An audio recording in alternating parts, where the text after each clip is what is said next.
하나님 말씀 누가복음 2장 21절에서 40절까지의 말씀입니다.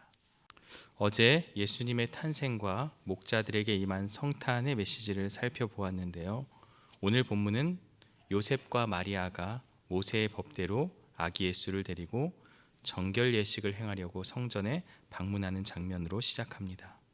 시므온이 예수를 안고 하나님을 찬양하며 예언하고 여선지자 안나가 예수님을 증거한 사건이 오늘 말씀 가운데 기록되어 있어요. 먼저 21에서 24절까지는 정결 예식에 대해서, 25절에서 35절은 시므온의 찬양과 예언이, 36에서 38절은 여선지자 안나의 예언, 그리고 39절에서 마지막 52절까지는 예수님의 어린 시절에 관한 내용입니다. 먼저 21절을 보면요, 할례할 8일이 되매 그 이름을 예수라 하였고, 또 이는 잉태하기 전에 천사가 일컬은 바라 라는 말씀이 나옵니다. 요셉과 마리아는 율법에 따라 낳은 지 8일이 되어 할례를 행하고 이름을 예수로 짓습니다. 아들의 이름을 예수로 지은 것은 천사가 말한 그대로인데요, 예수의 뜻은 자기 백성을 저희 죄에서 구원할 자입니다. 사실 성경에는 아이가 출생하기도 전에 이름이 지어진 예들이 많이 있어요. 이삭도 그러하고 솔로몬, 요시야, 고레스, 세례 요한, 그리고 오늘 본문의 예수님까지 이렇게 출생 전에 이름이 이미 지어졌습니다. 말씀대로 행한 것은 이 모든 것이 마리아나 요셉의 의도가 아니라 하나님의 뜻 가운데 있다라는 것을 우리에게 보여주고 있고, 성령의 역사하심이 지금 이 상황들을 이끌어가고 있고 앞으로도 성령께서 역사하실 것을 우리에게 말씀하고 있어요.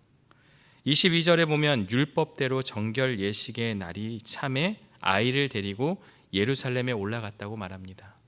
우리가 이 정결 예식에 대해서는 레위기 12장에 보면 자세히 나와 있는데요, 산모는 아들을 낳으면 7일간 부정하고 거기에 33일이 정결 기간입니다.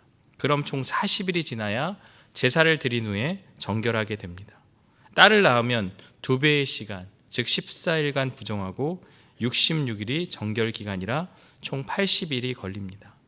산모는 최종 정결 예식으로 번제와 속죄제를 드리는데요, 여기서 번제는 출산에 대한 감사와 헌신의 마음을 표하기 위하여 드렸고, 속죄제는 출산에 따른 부정을 제거하는 뜻에서 제사를 드립니다. 이때 예물은 번제로 양, 속죄제는 비둘기였으나 가난한 경우 번제로 양 대신 비둘기 2를 드릴 수 있습니다. 자, 23절과 24절은요, 출애굽기 13장에 나타난 초태생 구별에 관한 것을 말하는데요, 율법은 처음 난 짐승의 새끼를 여호와께 드리도록 규정합니다. 사람이 또 자신의 자녀를 실제로 직접 제물로 드릴 수 없기에 레위 지파를 구별하셨고, 이때 이스라엘의 장자의 수가 레위인의 숫자와 같지 않다면 한 사람당 5세겔씩 생명의 속전으로 지불하도록 합니다. 생명의 속전을 지불하게 하는 것이죠. 그러나 예수님은 정결하신 분이라 생명의 속전이 필요가 없습니다. 그럼에도 이 제사를, 또 이 구별을 드린 이유는 무엇입니까? 장차 자신을 중보자로 모든 것을 드림을 상징하는 것이다 라고 볼 수 있어요. 그래서 율법에 명하신 대로 산비둘기 한 쌍이나 집비둘기 둘로 제사를 드리고자 합니다. 이는 어린 양을 번제로 드릴 수 없는 가난한 사람의 경우에 해당하는 제물입니다. 요셉과 마리아의 가난했음을 우리에게 말씀해 주고 있고요, 또한 가난한 자의 제물도 기쁘게 받으시는 하나님을 나타내고 있으며, 결국 이것은 무엇을 말합니까? 이 제사의 진정한 의미는 어떤 제물의 좋고 나쁨에 있는 것이 아니라 드리는 자의 마음, 그 형편에 따라 드리는 자의 마음이 중요하다는 것을 알게 됩니다.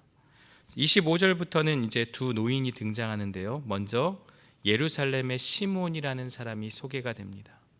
이 사람에 대해서 25절과 26절을 보면 의롭고 경건하여 이스라엘의 위로를 기다리는 자라, 성령이 그 위에 계시고 그가 주의 그리스도를 보기 전에는 죽지 아니라 하는 성령의 지시를 받은 자라, 이렇게 설명하고 있습니다. 자, 의롭고 경건하다는 것은 디카이오스라는 그 원어를 사용하는데 율법을 잘 준수하는 자를 가리킵니다. 우리가 이 누가복음 23장 50절에 보면 아리마대 사람 요셉에 대해서도 소개할 때 이 디카이오스가 사용이 되었고요. 사도행전 22장 12절에 아나니아에 대해서도 경건한 사람이라 했는데 여기서도 디카이오스가 사용되었습니다. 그러니까 한마디로 율법을 잘 준수하였다. 오늘날로 바꾸면 말씀과 삶이 일치하였다는 것을 우리가 알 수 있습니다. 누가는 시몬을 가리켜 이스라엘의 위로를 기다리는 자라고 표현합니다. 그는 이스라엘의 위로를 기다리며 살았습니다. 이사야 선지자 예언대로 장차 메시아를 통해 주어질 위로를 간절히 원했는데요. 이사야 40장 1절에 보면 너희의 하나님이 이르시되 너희는 위로하라 내 백성을 위로하라. 일시적으로는 바벨론 포로 가운데 있는 이스라엘에게 주시는 말씀이지만 참된 의미는 장차 오실 메시아를 통한 구원을 의미하고 있습니다. 위로하라 내 백성을 위로하라. 이 말씀대로 시므온은 이스라엘의 위로를 기다리는 자다. 그렇게 누가는 표현하고 있습니다. 또한 시므온은 그리스도를 보기 전에는 죽지 아니하는 성령의 지시를 받았습니다. 지시를 받았더니라는 것을 원문으로 살펴보면 계시에 의한 하나님의 가르침을 말합니다. 의롭고 경건한 시므온에게 죽기 전에 메시아를 볼 것이라고 말씀하셨고요. 그리고 27절에 성령의 감동으로 성전에 들어갔다. 시므온이 계속해서 성령의 지배를 받고 있음을 알게 됩니다. 성전에 들어온 것도 예수님이 성전으로 들어올 때 그를 맞이하도록 시므온을 준비시킨 분도 성령임을, 이 모든 상황을 성령이 함께함을 통해 이루어지고 있는 그러한 하나님의 일이라고 우리가 알 수 있는데요. 이를 통해 성령의 역사는 주도 면밀하고 정확하다는 것을 알게 됩니다. 오랜 세월을 기다렸던 시므온은 계시의 말씀이 완성되는 감격의 순간을 맞이합니다. 때마침 요셉과 마리아가 아기 예수님을 데리고 정결 예식을 하기 위해 성전으로 나오는데요. 그때 시므온이 감격하여 아이를 안고 하나님께 찬송을 올려드립니다. 그리고 29절에 이렇게 고백하죠. 주님이시여 이제는 말씀대로 종을 평안히 놓아주시는도다. 예언의 말씀이 이루어지자 평안히 눈을 감게 되었다고 고백합니다. 죽어도 우리가 여한이 없다라는 표현을 우리가 쓰는데요. 사실 여한이라는 것은 죽을 때까지 해결하지 못하고 죽은 뒤에 남기는 무엇에 대한 한탄을 의미합니다. 결코 좋은 의미보다는 약간의 아쉬운 마음이 그렇게 표현되어지는데요. 사실 믿는 자들에게는 이 여한이라는 말은 특별히 어울리지가 않습니다. 시므온이 예수님을 만난 이후 평안히 눈을 감겠다고 고백해요. 사실 우리도 예수님을 만난 자들입니다.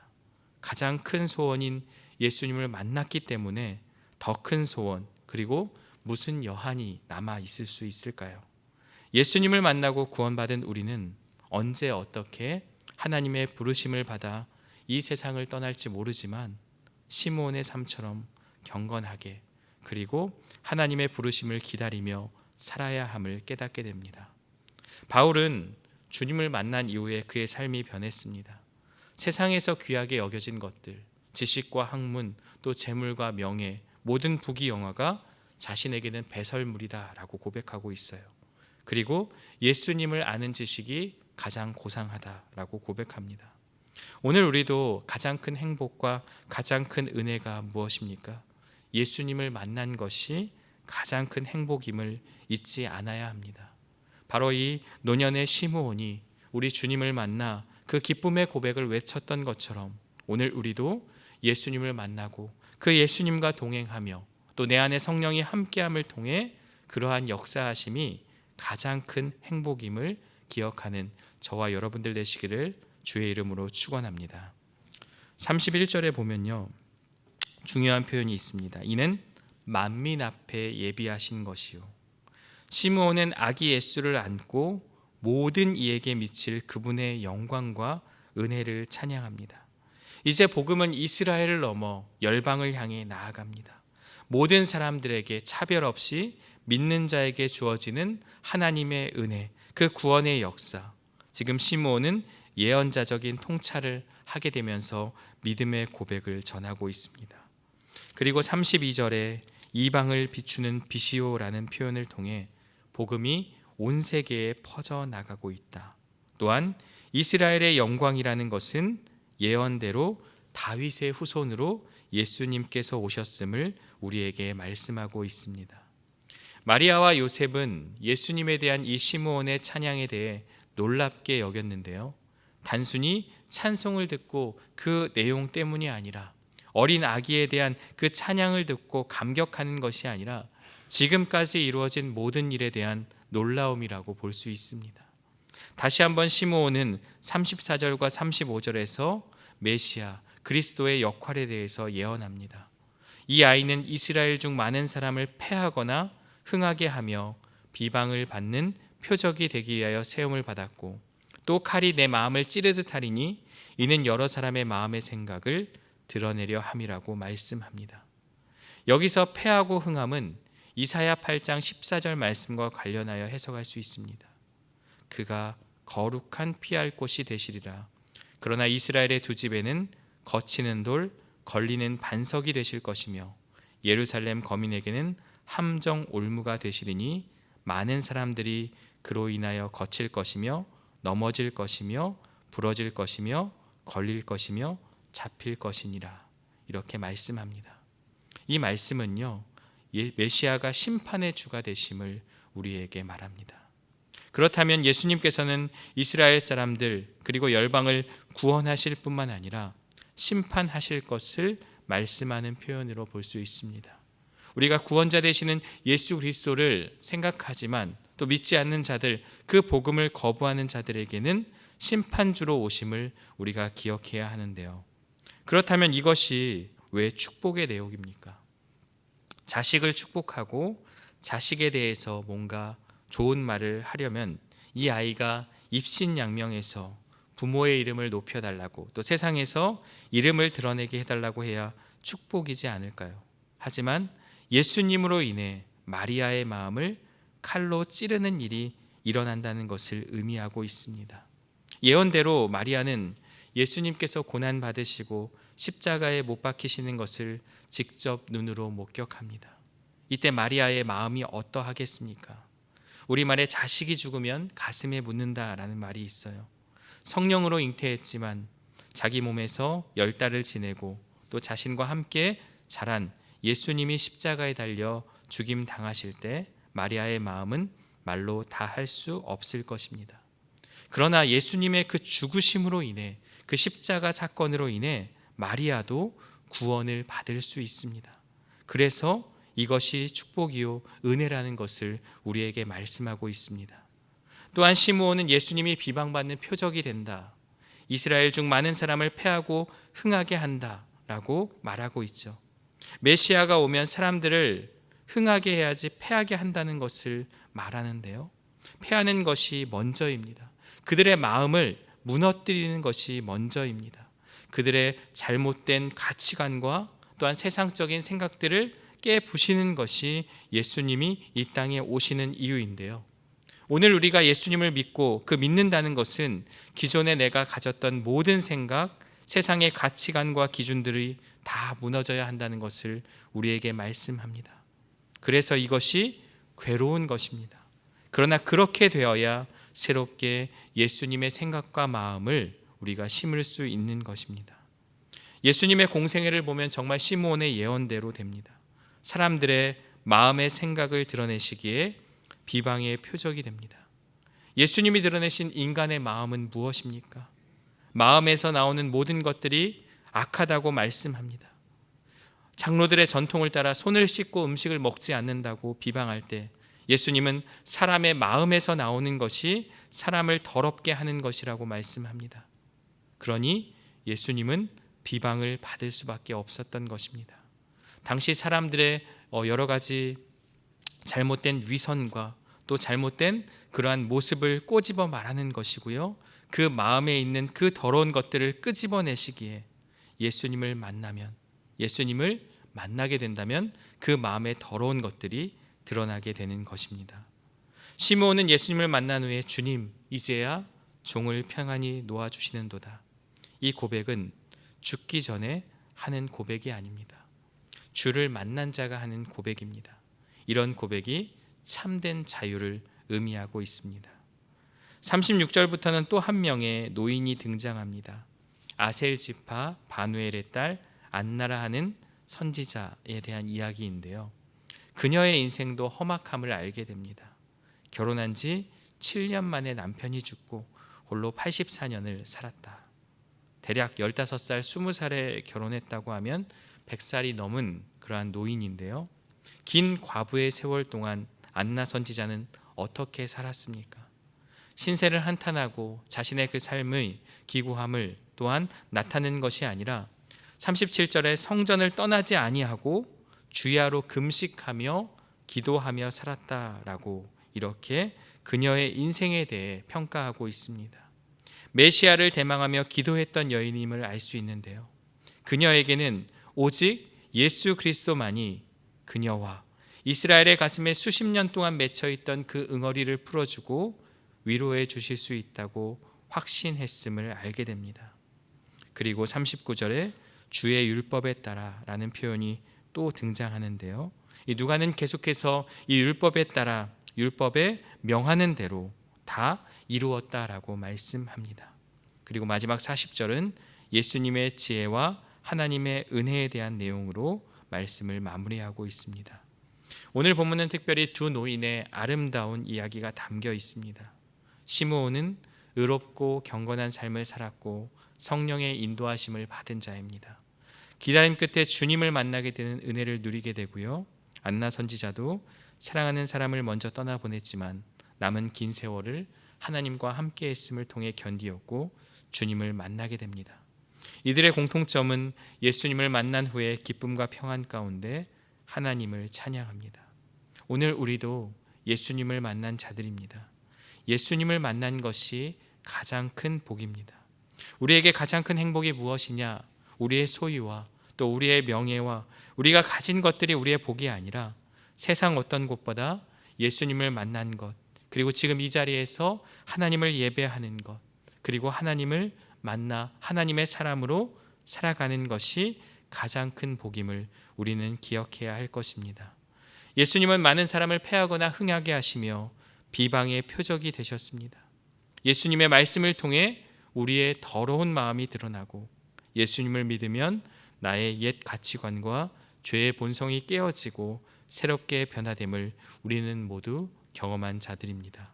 구원은 예수님의 십자가 희생을 통해 이루어졌기에 감사하는 마음으로 살아가야 합니다. 시몬과 안나를 통해 우리도 평생을 하나님만 바라보는 삶이 아름다움을 기억해야 합니다. 우리의 신앙의 연수가 길어질수록 또 우리의 삶의 그러한 연수가 길어질수록 더욱 기도와 헌신의 자리를 지켜야 하며 나이 들매 아름다움은 믿음에서 나옴을 기억하기 원합니다. 이 두 노인의 삶 그리고 그 경건의 삶을 통해 오늘 우리가 어떠한 삶을 살아야 하겠습니까? 삶의 순간순간마다 예수님을 드러내며 그리고 삶의 마지막이 언제일지 모르지만 그 마지막을 또 우리가 준비하며 언제든지 삶의 순간순간마다 최선을 다해 주님을 위해 살아가며 또한 성령의 인도하심을 따라 살아가며 또 언젠가 하나님의 부르심을 받을 때 후회 없는 믿음의 삶이었다라는 고백이 저와 여러분들의 고백이 되기를 간절히 원합니다. 예수님을 만난 것에 감사하며 그분 안에서 참된 자유와 평안을 누리는 저와 여러분들 되시기를 주의 이름으로 축원합니다. 함께 기도하겠습니다. 사랑과 은혜의 하나님, 오늘 주신 말씀을 기억하며 두 노인의 아름다운 삶의 모습을 마주하게 됩니다. 두 노인이 평생을 주님을 기대하며 갈망하였고 또한 주님을 만남에 따라 찬양의 고백을 통해 또한 그의 인생의 아름다운 그러한 모습들을 우리가 발견하게 됩니다. 우리도 나이가 들어감에 따라 주님을 사랑하는 마음이 더욱 깊어지게 하여 주시고 나이 들매 아름다움은 우리의 믿음임을 기억하며 아름다운 믿음의 모습들이 나의 삶의 모든 현장에서 드러나게 하여 주시고 나의 자녀들 손주들에게 믿음의 모습을 전하는 그러한 아름다운 그러한 노인으로 또 우리가 살아갈 수 있도록 우리의 삶에 역사하여 주옵소서. 주님을 만난 것이 가장 큰 복임을 기억하게 하여 주시고, 주님과 함께하는 삶이 가장 큰 은혜임을 기억하게 하여 주시고, 나를 위하여서 십자가에 달려 죽으신 예수님의 그 사랑과 은혜에 감사하며, 오늘 우리도 주님의 말씀이 내 마음을 칼로 찌르듯 하여 때로는 그것이 고통스럽고 힘들지만 그 말씀 앞에 회개하며 하나님께로 돌아오는 그러한 믿음의 결단이 우리 안에 있게 하여 주옵소서. 예수 그리스도의 이름으로 기도드리옵나이다. 아멘.